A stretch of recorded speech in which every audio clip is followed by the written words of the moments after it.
There was finality. The Ejukwesi case. There was finality. Yes, there was finality of judgment. Yeah, and that interlocutory appeals and those things do not matter. That under the circumstances, the two are not comparable. Yeah.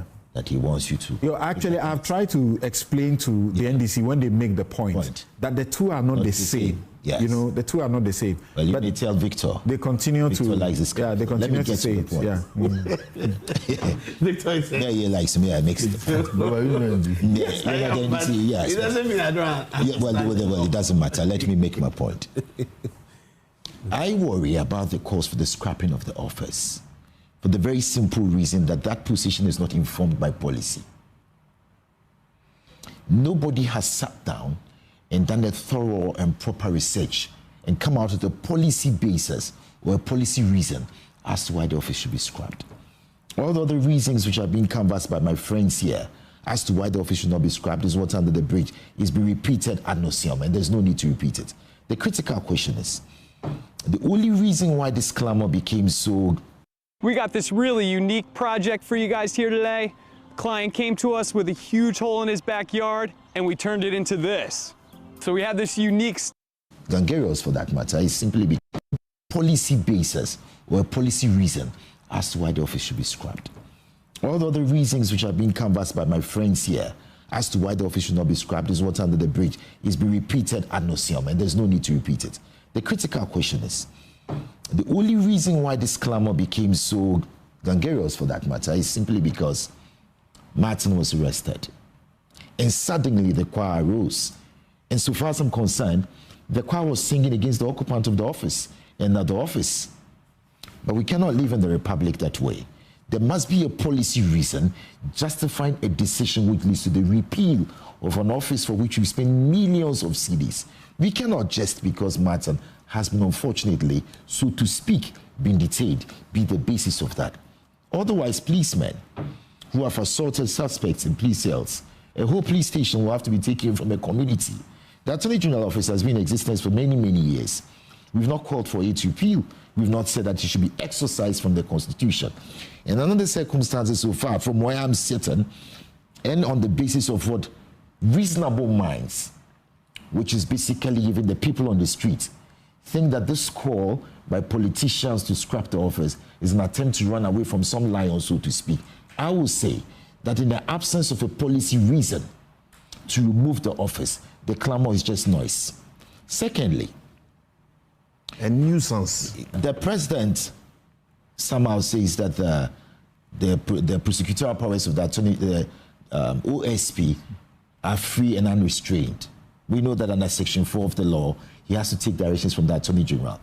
But we are yet to see a situation in which the OSP is complaining that the Attorney General, for example, is suppressing his efforts at working, which is a good thing for the harmony of the office. Does he have to take directions? Because as we understand, it's statutorized. That is correct. So once the power has been taken from the AG and given to the OSP, that's it.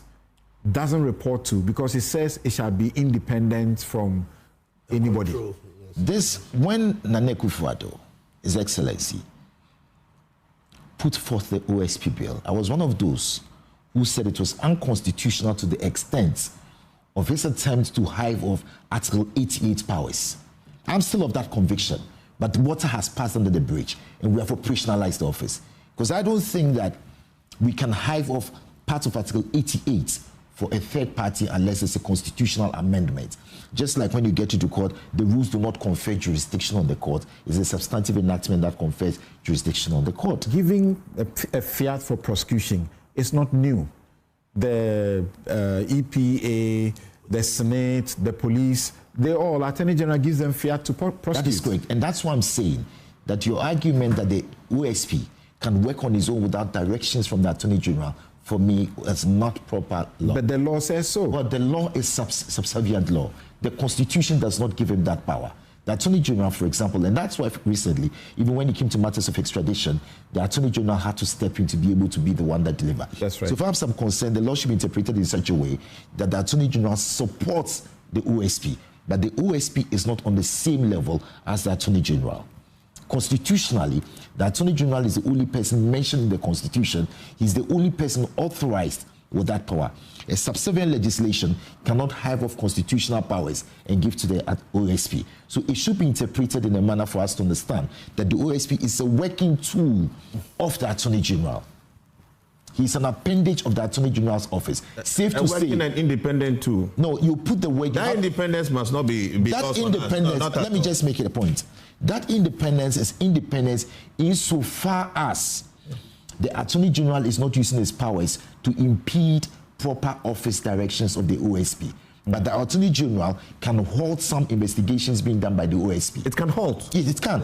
It should be able to halt under the Constitution. I have heard those who pioneered what we understand to be the zero drafts of the OSP bill, like Professor H. Kwesi Prempeh. Yes. I've heard Isana Nankoma just last week. All of them completely against this thing about let's remove or repeal it. But they also seem to suggest that whilst the Constitution Review Committee is working to constitutionalize the OSP, you may not say that if you read Article 88.4, which the law refers to, it says, all offenses prosecuted in the name of the Republic of Ghana shall be at the suit of the Attorney General or any other person authorized by him in accordance with any law. That is correct. The OSP derives the power from here. It says, or any other person authorized by him. So it's the authority of the Attorney General. So the OSP is not unconstitutional. But except that in this regard, the framers of the law says, whilst he's prosecuting under your authority, you do not have a right to control him. I am not saying, I'll just be done soon, I'm not saying that the OSP is unconstitutional for that matter. Okay. But I'm saying that on the broad and proper interpretation of the Constitution, the OSP is not an unrestrained element. No, you said Kwame, you said something categorical. Yes, I will be categorical about it. You said that the Attorney General can stop the OSP from prosecuting some matters. That's what you said. Because the Attorney General... And that is the matter. Okay, let me just... The independence... I'm not fleeing the point I'm making. I am not fleeing the point I'm making. Yes.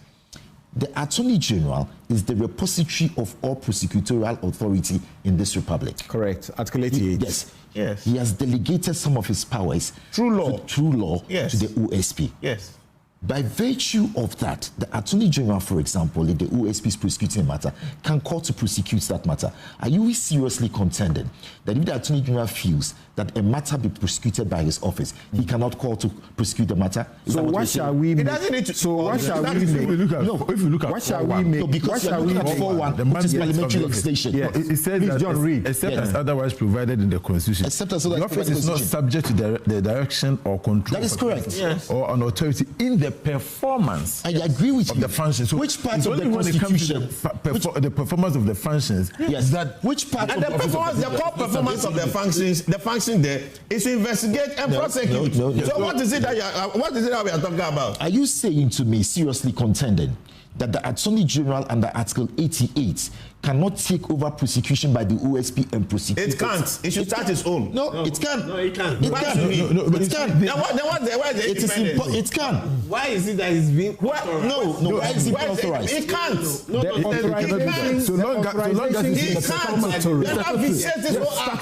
long as it can't. The different catalog. The authorization has already been given by law. And so the only time you are looking at a repeal. Let me explain. Only through the repeal of the law. Thank you. This authorization has already been given. Yes, Kwame, you don't agree with that. That he can only withdraw this authorization through a repeal. That's all. Otherwise, there was no need for Mahama and Mahama Yarga and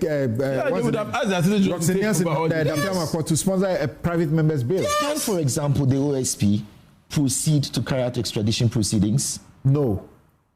And that's why I keep on. Its functions have been stated. No. That is why I say to you that the OSP's office, while it's been set up by law, has to work in tandem with the Attorney General's office. That's for practical purposes. Extradition state to state conduct. Yes, that's the point. And that's why I'm saying that despite the delegation of power and the appearance that the OSP is so independent and removed from the AG, they are not on the same level.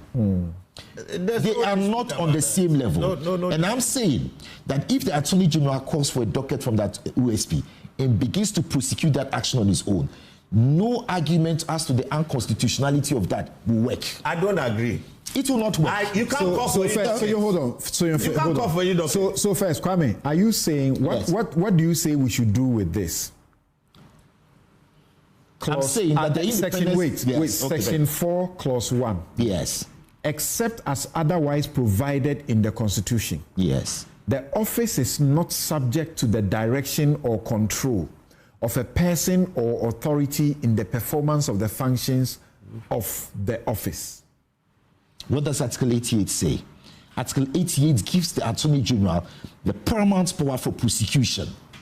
That Attorney General, in his discretion, under the Constitution, can direct the OSP's office in accordance with constitutional... Let me finish. In accordance with constitutional imperatives. Remember that the general clause under the Constitution is to make the Attorney General primus inter pares. He is first among these people.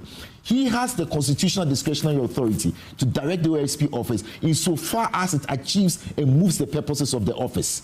When we say somebody is directed, we are talking about the direction that ensures that the functions of the office meet constitutional threshold and the objectives are carried out. We are not talking about directions that undermine the office. Okay. And that's why I'm saying to that extent, the OSP's office and the Attorney General's office are not on the same level. So for the purpose of my audience, yes, for the purpose of my audience, release some people who are being prosecuted. Yeah. That's right. If those people were being prosecuted by the OSP, yes, you are suggesting to me that Attorney General could have directed the OSP and say, don't prosecute these people anymore. You see, let me explain this. Could he have done that? The Attorney General has the power. He can't. Let me just make a point. It's not about screaming. The fact that we're screaming means that the matter is very argumentative and is reasonably arguable. Does the Attorney General's powers to stop the prosecution of a case in court lie under the feet of the OSP? I don't think so. I think that the Constitution, it is in the workings of Article 88 and Section 4 of the OSP Act, which has to be done in harmony with a view to promoting the objectives. Obviously, the Attorney General cannot be abusing his discretion. Okay. But if the Attorney General felt that the OSP office was conducting a matter, let me give you an example. In England, many years ago, there was a bribery scandal about arms between the Saudi government and the British government, and certain key persons were pointed out.